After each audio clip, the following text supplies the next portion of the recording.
Hello friends, आज हम लेकर आए हैं एक ऐसी कहानी जो आपको आखिर तक सोचने पर मजबूर कर देगी। अगर कहानी अच्छी लगे तो लाइक, सब्सक्राइब और शेयर करें। सुबह सुबह मॉर्निंग वॉक पर निकला था। ठंड बड़ी भयंकर थी, धूजनी छूट रही थी। कानों में ईयरफोन लगाकर भजन चालू कर दिए। व्यक्ति को पूरे दिन के कुछ समय में धार्मिक हो जाना चाहिए, ऐसा मेरा सोचना है। घूमते घूमते मन में विचार आया कि कुछ दिन हो गए जमुना लाल जी भाई साहब से दुआ सलाम नहीं हुए। वे बेचारे तो सुबह 5 बजते ही 5 सुप्रभात के मैसेज डाल देते हैं।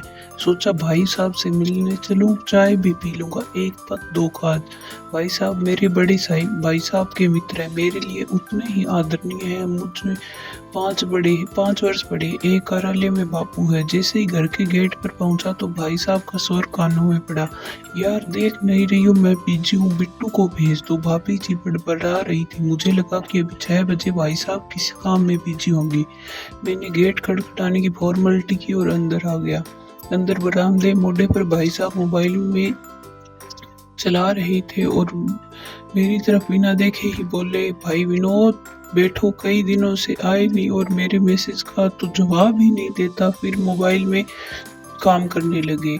मोबाइल काम पूरा कर मोबाइल को हसरत भरी नज़रों से रखकर साइड में रखा। जैसे सुबह सुबह मेरे आने से उनके काम में बाधा पड़ने से ज़्यादा खुश नहीं हुए थे। मैंने कहा, भाई साहब कई दिनों से भाभी के हाथ की चाय नहीं पी, इसी अभिलाषा लिए आपके द्वार पर उपस्थित हुआ हूँ। भाई साहब ने लंबी आह भरते हुए कहा, ये आजकल की पीढ़ी को क्या हुआ पता नहीं। बिट्टू तो राजा है, अभी तक सोया पड़ा है, मुझे ही लाना पड़ेगा दूध। ऐसा कहकर मोड़े से उठे और मोबाइल को भी साथ लिए पास की डेयरी से दूध लाने निकल पड़े। मैंने सुबह सुबह हुए शीत युद्ध की थाह लेने के लिए भाभी से बातचीत शुरू कर दी। भाभी सुबह सुबह क्यों नाराज हो रही हो? भाभी जैसे इसी पर्सन का इंतजार कर रही थी।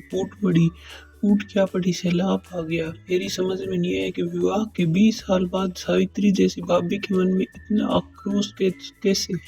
खैर मैंने बात को आगे बढ़ाया। भाभी बोली, भैया ये मोबाइल नहीं, ये मेरी सौतन आ गई है। सुबह 9 से शाम 6 बजे तक तो तुम्हारे भैया ऑफिस में रहते हैं, इसके अलावा सुबह उठने से रात को सोने तक फोन में ही रहते हैं। मुआ फोन रात को भी सोने नहीं देता, रात को भी इसकी टू टू बजती रहती है और तुम्हारे भैया रात को इसे इतना संभालते हैं, इतना तो मैंने बिट्टू को भी नहीं संभाला होगा। घर का कोई काम कह दो तो कहते हैं देख नहीं रही हो, मैं बिजी हूँ। मुझे समझ नहीं आता कि ऐसा क्या बिजनेस चल रहा है कि फ़ोन को टॉयलेट में भी ले जाना पड़ता है और आधा घंटा वहीं बैठे रहते। एक बार हम मेले में घूमने गए, यह फ़ोन में बिजी थे, पता ही नहीं चला यह कहाँ गायब हो गए। मैं अकेली रोती कलपती घर आ गई।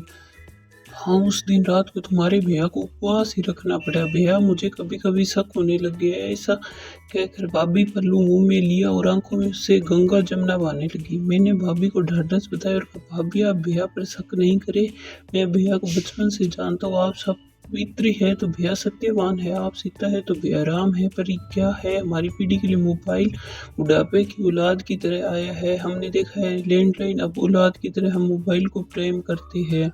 फिर Facebook, Twitter, Instagram, WhatsApp, meme, reel, YouTube, इतनी चीज़ें। आजकल तो व्हाट्सएप पर सामाजिक, जातीय, राजनीतिक न्यूज़ इतने ग्रुप बने हैं कि दिन के 24 घंटे भी उनको कम पड़ते हैं।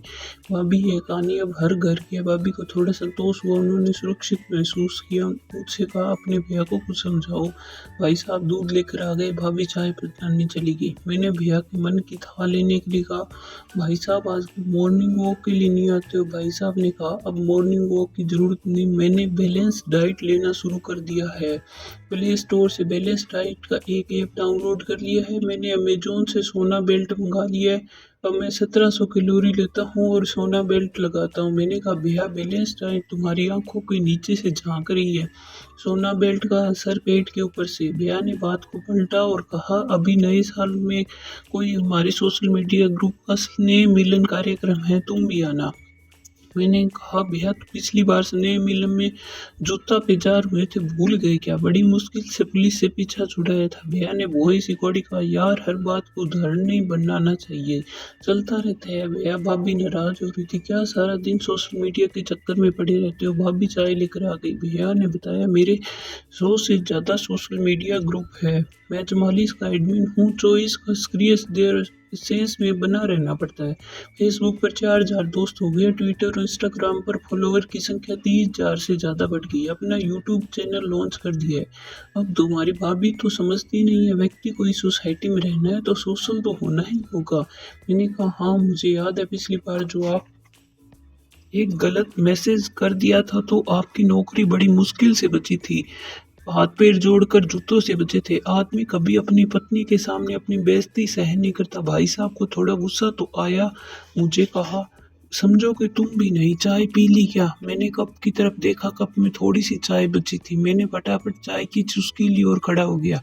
भैया ने कहा मुझे लेट हो रहा है, कोई रील बनानी है। मैंने हाथ जोड़े और बाहर निकल गया। रास्ते में मैंने सोचा कि अफीमची और दारूड़े को भी समझाया जा सकता है, ये रोग लाइलाज है। Thank you.